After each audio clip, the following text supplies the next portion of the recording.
Another episode of Toilet Talk. Holy moly, what a freaking night. Overdue. We already did a whole interview, but we're coming back at you with the equipment properly set up, the mind set right. Episode number 4, Billy Tolliver, Billy T-Bone Tolliver, my good friend, freaking A, killing it in the scene. Holy crap, Oli. There you go. Like yeah, it's actually hooked up this time and everything. Oh, it's crazy. Yeah, you know, I triple double check. Triple check? Nice. Yeah, maybe I said that last time too. I should quadruple check. It looks like it's hooked up. So. I know. We'll cut that out, right? We'll cut that. Dude, what a freaking night, man. It's fun. Good day. Yeah. Yeah, you brought some barbecue. That was good stuff, dude. Anytime. Yeah. I love making pulled pork and brisket, all that good stuff. Hell yeah. How you doing? Tripping balls on mushrooms. Yeah. No, I'm just kidding. That was a fucking flying around. Dude, this is good, man. I'm glad. I'm thankful that you're willing to even do another episode after all that crap. I mean, we really filmed that night. It was a really good night, really long night, and nothing. It didn't come out. It was not worth it. It was a fun time. It was a fun time. It was unfortunate that I couldn't savor that film enough. Just sound quality was bad, you know. That's the bottom line, you know. No one wants to listen to any bad sound quality. Right. It's just what it is. Anywho, dude, man, good to have you here. Holy shit, you got a lot of things going for you lately. It seems like. Yeah, a lot of, I don't know, just a lot of fun stuff, a lot of shows. I got Draft Zone August 19th with Charles Hall Jr. and Chris Jessup. Don't miss it. Yeah, I found a beer. It was funny when I went on vacation in Florida for Thanksgiving last year, and I did a show while I was down there, and my mom and my brother came out. So I did a set, and then I have a part in there where I'm talking about scars and how I stabbed my brother. Anyway, the show goes great. We get in the car, my mom was like, "Well, Billy, you were too young to stab your brother at that time." I'm like, I know. Like I was like 6 or 7 years old. It was just like a few more years. Yeah, it was just his friend. His friend did stab him, but it was an accident. Someone was eventually getting stabbed. But in my story, I tell like I stabbed him. So I'm like, this isn't real. These are jokes. Wasn't real though. He did get stabbed. The stabbing was real, but I didn't do it. There you go. Allegedly. I've been stabbed by a pencil before in middle school. I got stabbed by a pencil. That was pretty great. Actually, I have like a little lead right there. Yeah, it's still in there. Yeah. Perma, that's a little mini tattoo. Yeah. I think that's what they call that. Texas, huh? Yeah. You've been, you came from Texas. We just got to taste some Texas pork. Yeah. This mofo brought some. It was good. Yeah. It was good. I like the smoke. Well, you know, body by brisket, you know.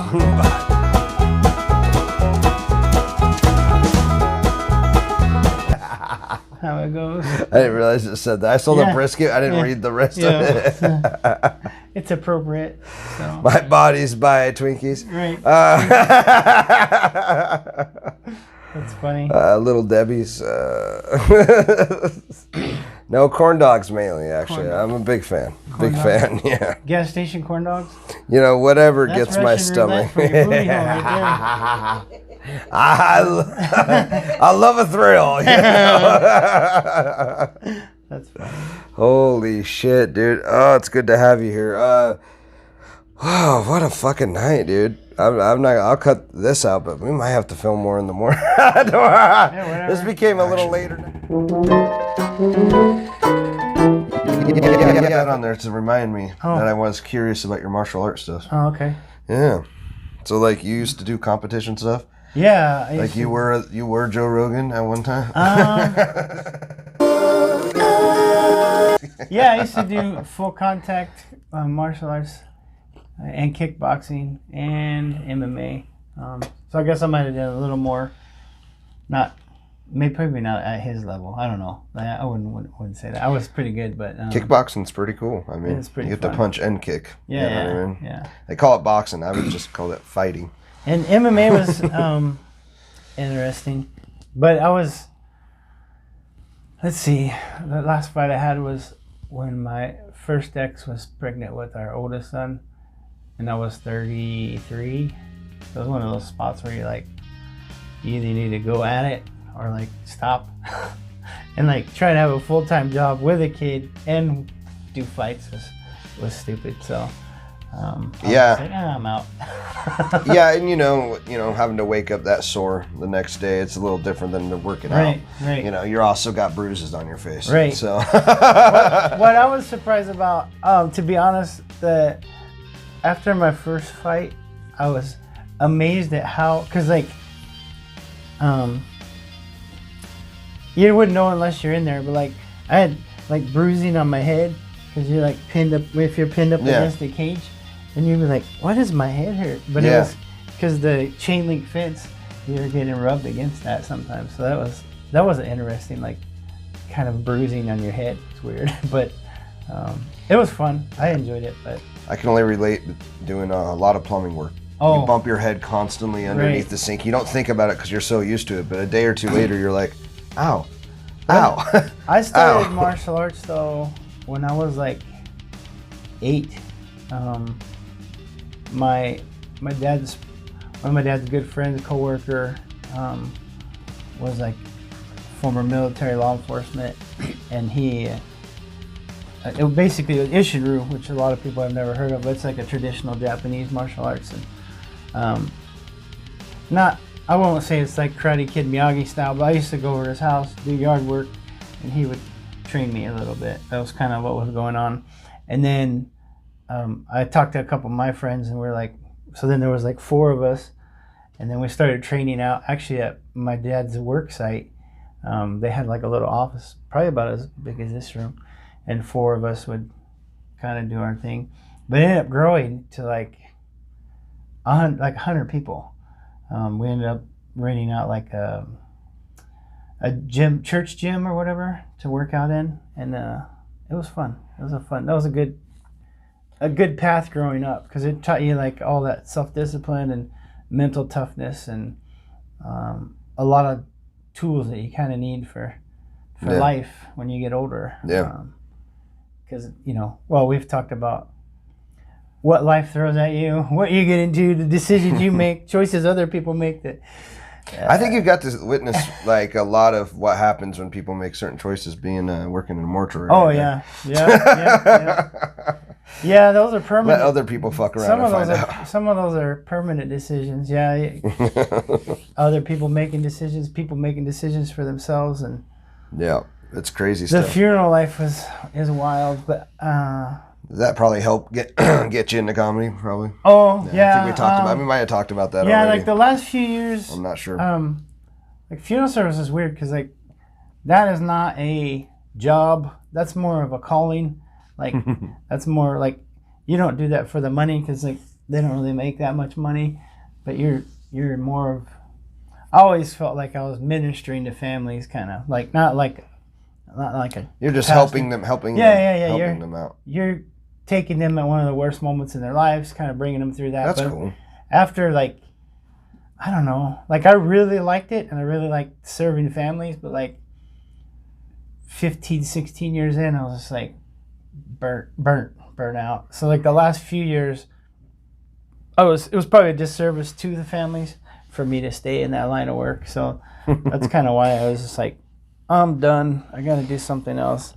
But, yeah, no, I couldn't do that. I couldn't do that job. No way. I guess it'd be my ex-stepson was the one that, with his cancer, speaking of Mr. Miyagi shit, kind of made me want to go do comedy because I needed an outlet. Yeah. Like, that's like a lot. That's a lot to put on someone's shoulders, We'll cut that out. Let it out, Billy. They joke about like a lot of comics do joke about the trauma and things of that nature, but I don't know whether that's real or not. Like I had a daughter die, been through 2 divorces, cancer kid. There's a lot of and all the stuff I saw in the funeral home, mortuary stuff. Of course, that's why almost everything I do on stage is dark because that's just. Yeah, I guess that's. And then if you hang out with this guy in person, it's not a dark guy at all, and you're very confused. It's a very confusing situation. You're like, oh, what? But on stage, everything goes to the darkness. It's just a comfortable place, I guess.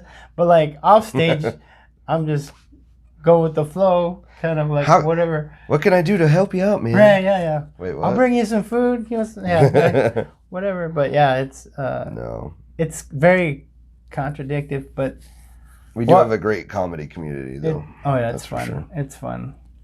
Yeah, not everything we do on stage is who we really are all the time. Yeah, you know, wouldn't you know it? Us entertainers may have exaggerated things here and there, you know, or right. No way. We stretch the boundaries for sure. Oh God, dude. But that's well, that's part of the art too. Like you gotta, like Should I put this reshoot part in before the other one and act like we went from this calm conversation to whatever the hell last night was? Yeah, because or should I just leave it? It would look like there was a progression. Yeah, I'm just like, what's in that coffee cup? You know, downward. Next thing you know, it's just shots. Like, and I don't know, man. I'm so tired, dude. But no, the art, like they've always said. I didn't know that. Like whenever I first started in comedy, everybody's like, "You got to find your voice. You got to find your voice." And like when I went through this last breakup situation in January, I just went full-fledged into the darkness, and that has become like really my voice now, because I was like, well, pain and suffering is in my wheelhouse, so let's just play in that field, you know. Yeah, I've felt for a while there's two choices in life. You can either laugh or you can cry. Right. Like those in-between moments are sweet, and you just got to keep them to yourself, because you don't get a lot of in-between. Right. It's usually one or the other. Right. And if you ever decide to do a mushroom trip, you'll do both. Laugh and cry. That is so fucking true.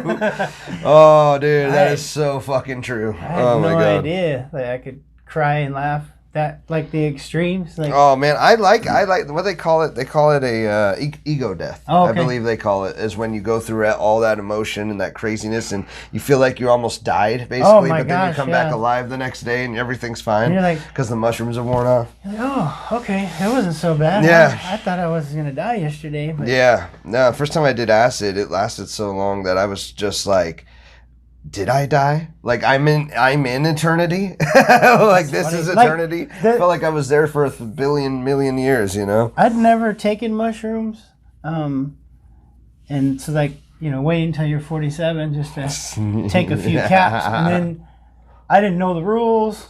I was just sitting at home in my chair by myself, taking all this damage in, and did you get any waves in the walls? I don't remember. I just remember like it was like I was just sitting in my chair for 6 hours staring off into nothing. But, you went internal. Yeah, but all this Holy up shit. and down with emotions, a lot of But really, I didn't know that what was going to happen or anything like that. But it was a very healing experience for me. You and Earl are killing it.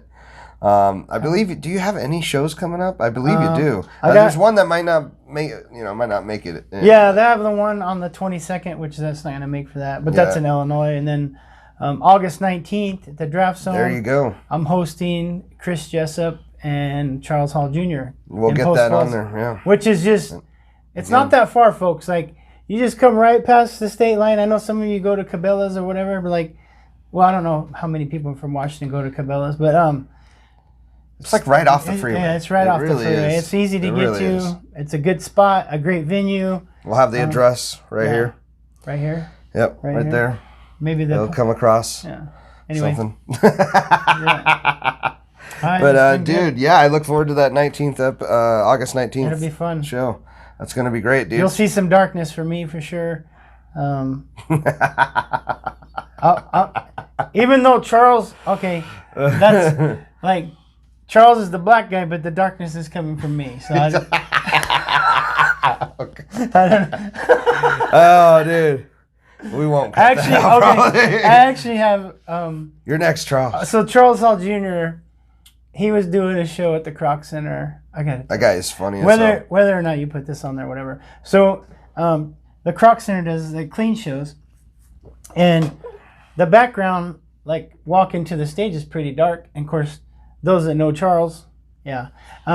So we're sitting there, me and my kids, and as they introduce Charles, he starts walking, and once he steps out from the background, my oldest son goes, "Man, he just blended in right to the black background." I'm like, "Yeah," and he goes, "Maybe he should wear a lighter shirt next time." That's what he said, and like I laughed about it. So then afterwards, I was like, "Tell Charles what you said." Charles, he started laughing, so it was pretty fun though.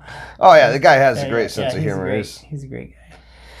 Anyway. Oh, that's gonna be a good show. It's you, Charles Hall, and Chris Jessup. I mean, those are some great local comedians right there, and god damn, I can't wait. Yeah, it'll be fun. Draft Zone, baby. Draft Zone. Good seeing you. Good seeing you. I don't know what that was. I don't know. I don't care. Da da da. There's music playing. Da da da da.